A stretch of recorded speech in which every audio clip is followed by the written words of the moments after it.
Okay, well, I guess we should be good for time on this episode. I do want to do a correction of something that was said in the last episode.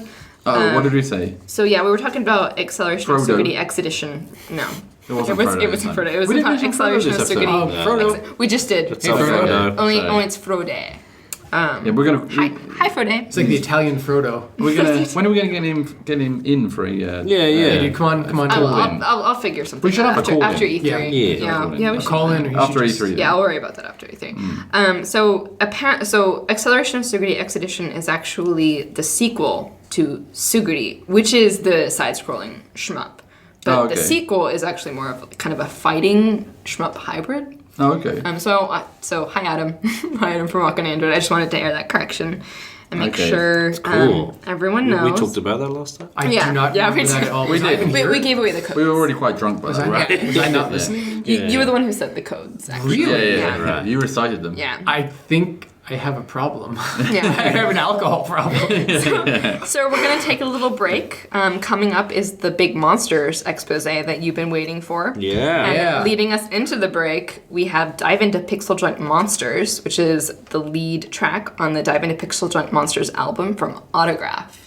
And it's available on PSN. Yes. Although we said that after the break as well. Yeah. So just. But we should double emphasize it. Yeah. Because, I mean, just go and buy it. We should say it again after the break. Yeah, let's say it again after the break. Plus to make sure. Time slip scenario. I hope we don't forget to say it again after the break. That would be freaking weird. Okay. It's like a Quentin Tarantino movie. Yeah. So we will see you on the other side of the break.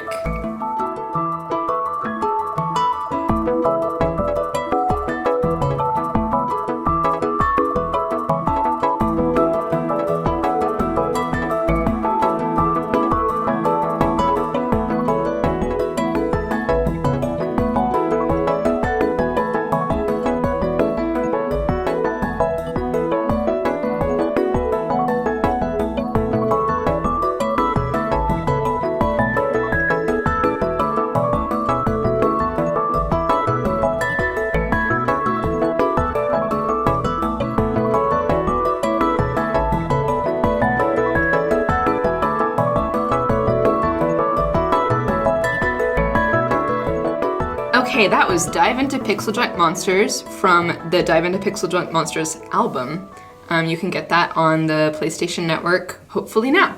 Hopefully. It should be back on, but just to make sure. By Autograph. This is So this is the other side of the break, which means this is the big PixelJunk Monsters expose. Yay! I've been waiting for this for minutes. Seconds. Seriously. Ever since I heard about it. But I wish there was someone here that could shed some more light on PixelJunk Monsters. Shit some more light. Shit some more light. Yeah, I'll certainly shed some more light on. I think Dylan can shed some more light. It's like a unicorn shitting rainbow is just like the image that I got. Because I only came onto the team last year, and Jamin, you came on 3 years ago. It will be 3 years in August. Yeah. This is before my time. Yeah, so it was even before Jamin's time, which means that I guess Dylan is the resident expert on PixelJunk Monsters. Yes. So it's just me then. Yeah, pretty much. Yeah. I mean, we're just gonna sit here and listen to you talk the whole time. Yeah. Pretty much. So I was wondering. What do you want to know? Yeah, how did the Monsters idea come about? How was it birthed? This fan favorite. It was initially one of the first sketches we made for the PixelJunk series. We knocked up a ton of sketches of 2D ideas and stuff, and one of them was this little Red Riding Hood game in a forest. And it had 4 players, each of which was a Red Riding Hood type character. And you kind of ran around and collected stuff, with each other. And we threw that out the window, but we kept the art style. And basically, because it had all the trees in the concept art, I suddenly had this sort of brainwave that how about we make a kind of tower defense-ish game, but with this sort of more Nintendo style of concept. I think that's the key word, they're tower defense-ish. Yes, because this is one of the things, I'm not a really big fan of RTS or strategy games in general. It's pretty much the only genre that I will not play. But something about PixelJunk Monsters is just so fun and addictive, and it's like the tower defenseness is masked somehow for me, and I don't see it. Yeah. Well, that's the key, really. It's I think it's because you run around as a little character. I think from the start, that was the key. And dancing songs. And dancing as well. Yeah. Actually, a lot of those were all ideas right from the beginning. And the sort of during the making of the game, most of the work was just balancing, the stuff, so it actually played well and was addictive, and had that sort of cycle. And so that's where we brought in the idea of having these gems, which you use to research towers and stuff, and that becomes part of the sort of main flow of the game, as you get better towers and do stuff. Right. So it was interesting. One of those games that sort of just came together. The basic ideas came together really, really quickly at the start, but the tuning took a long time. It actually took all the staff of Q at the time to tune the stages. How many people were there then? Probably about 30 of us. Oh, really? Yeah, I mean, the Nintendo team as well. So yeah, the whole everyone participated with the for the last month or so. Yeah. That's pretty so awesome. pretty much everybody's name is on in the end. Most of the people who were actually available, at least. Wasn't Nishikawa-san? He was in there. Yeah, he was really hardcore about it. Yeah. He's And Nishikawa-san is? He works here. He's a guy. Illuminate who Nishikawa-san is for our audience. He's a guy who works here. He is on the other supposedly an absolutely unbelievably strong Monsters player. Oh, is he really? My very, I very didn't know. first day at Q, the day that my ass got glued to the couch. Wait, this really yeah. happened? Literally, my ass got glued Your to the ass couch. glued to the couch. Yeah, How- I was going to fire you for that. It was the middle of August, incredibly hot. I'm like pouring sweat out of every possible pore in my body. I sat down on the Q Lovely. couch, and apparently, I leather. kept sweating to this leather couch. Oh, dude. And then I stood up really fast, and I noticed that the couch came with me and just stayed there. So I'm sitting there, I'm standing up, I'm looking behind me, and there's this couch glued to my ass. Yeah, we only I'm just like- repaired that. I'm like, how do I? It took a It couple was of years. you. Yeah, Not only did you just repair it, but I still have, the back of my shorts are still black. really From the parts of the couch that came Jamon's with not it. the Bits of type to leather. actually get new shorts. He keeps the shorts. Yeah, well, why would I? I mean, if they're still wearable. I never heard this story. This is No, this is true. It's awesome. just my ass glue. My couch ass glue. But what you were testing monsters? But I was testing Monsters my first day because I guess I was waiting for NDAs to come through or Right. whatever I was waiting for. And Nishikawa-san's sitting there watching me play, and I sensed this disapproving glance. Just kind of looking at me, he's like, "Oh, you're gonna put a tower there," and I was like, Yeah. "Sure, why not?" And he's like, "I guess that's one way to do it." Yeah. And then I later on found out that he is just the man at PixelJunk Monsters. Really? Yeah, he was one of the first people to complete Hard 2 of the original Monsters, which is it's the T-junction one. Yeah. And it's one of the hardest levels of the original Monsters. Oh, yeah. Really, really hard. Yeah. And, but he managed to do it, so yeah, in the test play. So. Didn't know that. He's actually the I one heard it. who's hardcore, shitting I light described him. on Monsters, just like Yeah, rainbows yeah. just come out of his ass. Yeah, he probably could. Yeah. But yeah, so it was quite a team effort to Yeah. balance it. Seriously, Yeah. right? There were a couple of rules I brought into play to try and control the balancing. There was stuff like, only a certain number of gems and only a certain number of coins per stage given out, per wave, given out. And that gives you that sort of nice, constant, steady flow of, it feels like you're developing within the game as you play each stage. So, that's pretty good. What else do you want to know? Well, so everyone. It's such a long time ago. Yeah. I'm sure.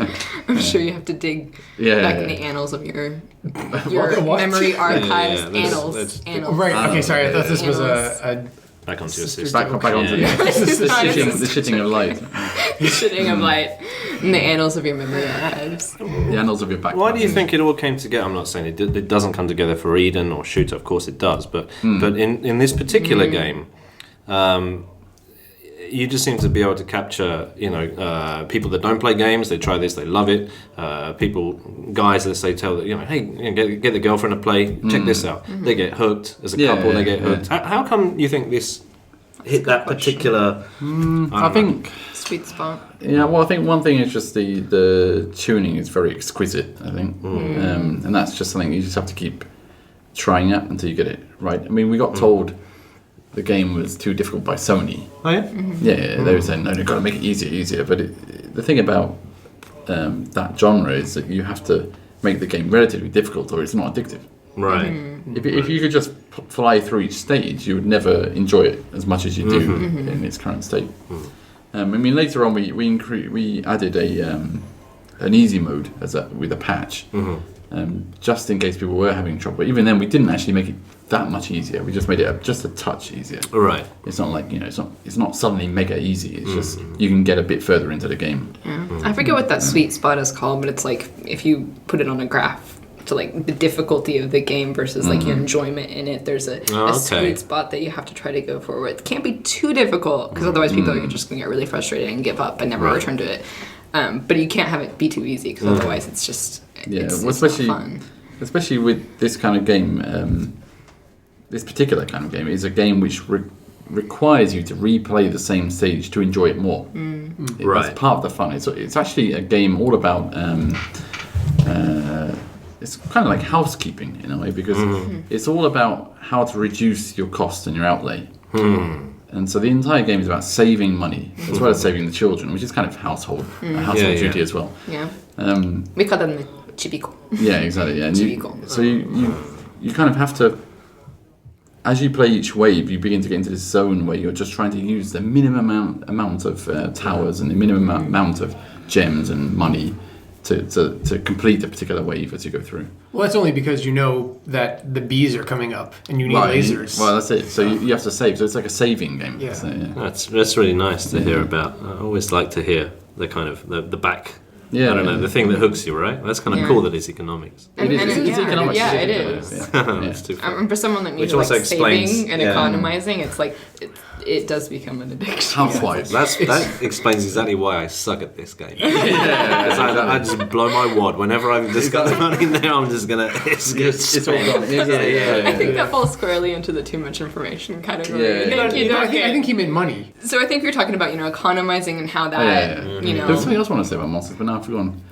Come on, remind me. Ask a question. Something about the CBS News article that. No, but that's also interesting though. We actually got a bit of mainstream. Yeah. What was that about? It was about the tsunami? No, it's about the PSN being down and how there's this one mainstream press guy who wrote an article on CBS News about how, like, he didn't want to play Monsters with the PSN being down because that meant that if he got a high score, it would not record on the leaderboards. That's it, yeah. It wouldn't record on the high score. It was his addiction. There you go. And I've known people who have been addicted to Monsters as well. It's probably one of the very few games that actually, like, after I beat it, like, I just keep going back and playing it. It's like I'll just play stages that I've beat over and over again. Yep. It doesn't. I've been doing that recently. Yeah. And it's it's just, I don't know, if it hadn't been for Monsters, I might not be here today. There you go. Monsters saved your life? Oh, yeah.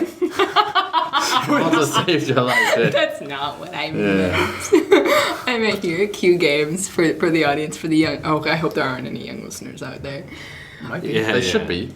I mean, they need to listen to this. Listening to... Oh, dear. Okay. Shooting though. Oh no, that's different, isn't it? Yeah, that's different. That is. Although that would be the direct thing. So that's actually the right term, isn't it? Blowing your wad is the right spending term. money. There isn't. It doesn't actually have a euphemism. It is only money. I don't know. I thought shooting your wad is the. I think shooting your wad is when like you wad up something in your gun, like using the old time musket. And then you shoot the wad. Yeah. Musket. You wad it up in there and then you shoot it. You shoot the wad. Musket's a type of grape. Musket. Well, that's what we meant though. We meant posh grape. We meant either spending all your money or shooting with an old-time gun. Yeah. Muskrat. Muskrat. What is that word? Musket. I'm never going to remember that.